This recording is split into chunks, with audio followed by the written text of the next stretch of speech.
بسم اللہ الرحمن الرحیم عزیزان اسلام، السلام علیکم ورحمۃ اللہ وبرکاتہ۔ عزیز آج ہم ایک نئے سوال کے ساتھ حاضر ہیں۔ وہ سوال یہ ہے، کیا میلاد النبی کو عید کہنا ٹھیک ہے؟ کیا اسے عید میلاد النبی کہنا جائز ہے یا اس پر کوئی کلام ہے؟ تو آئیے ذرا اس حوالے سے ہم حوالہ جات کی روشنی کے اندر دیکھ لیتے ہیں کہ آیا اس کی حیثیت کیا ہے۔ اولاً تو آپ یہ ذہن نشین کر لیں، یہ جو عید کہا جاتا ہے نا، یہ وہ شرعی عید نہیں کہا جاتا جس طریقے سے وہ شرع شریف نے عید مقرر کی ہے، اس لحاظ سے عید نہیں کہا جاتا۔ یہ عید کہا جاتا ہے خوشی کی بنا پر، اور عید کہتے اس خوشی کو، اگر آپ لغت پڑھیں تو عید کہتے اس خوشی کو ہے جو ہر سال لوٹ کر ہے، بار بار لوٹ کر ہے۔ تو بار بار لوٹ کر آنے والی خوشی کو عید کہا جاتا ہے۔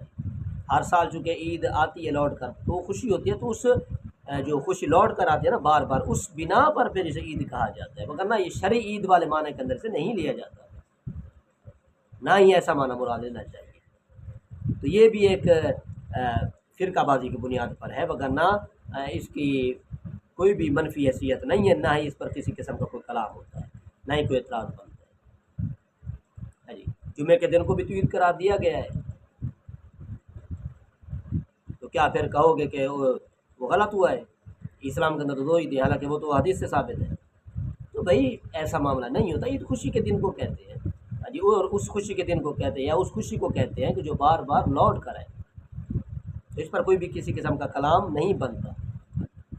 اپنے عقل سے ذرا سوچیں اور پھر جا کر کوئی آپ مسئلہ نکالیں اور لوگوں تک پہنچائیں، وگرنہ ایسے اپنی طرف سے مسائل گھڑنا یا پھر مسئلے کی امتیازات کی خاطر اس طرح کی باتیں کرنا، یہ شریعت کو بالکل بھی پسند نہیں ہے، نہیں ہے، نہیں ہے۔ جی ہاں، باقی رہا اس دن کو عید کہنا، تو یہ امام قسطلانی کی مواہب میرے سامنے ہے، انہوں نے لکھا ہے، وہ کہتے ہیں کہ اللہ تبارک و تعالیٰ اس شخص پر رحم فرمائے کہ جو نبی علیہ السلام کے میلاد مبارک کے مہینے کی راتوں کو عیدیں قرار دیتا ہے۔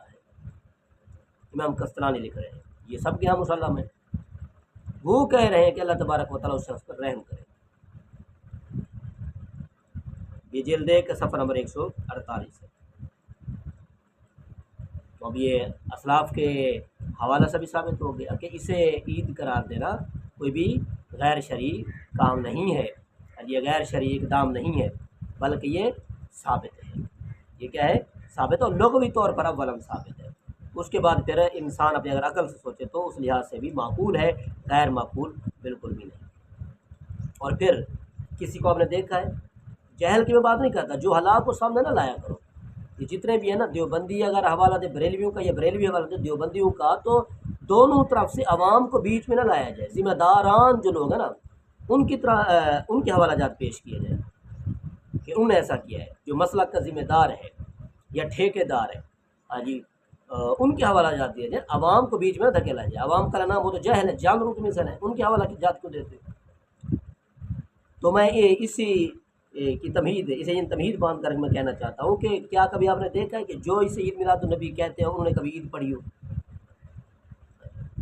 یا انہوں نے کوئی ایسا کام کیا ہو جو عید والا کام ہوتا ہے؟ کوئی نہیں کرتا یار، کوئی بھی نہیں کرتا، آج تک کسی نے بھی نہیں کیا۔ اگر کہیں کسی جاہل نے کوئی کام کیا تو خود ذمہ دار ہے، مسلک تو اس کا ذمہ دار نہیں ہے نا۔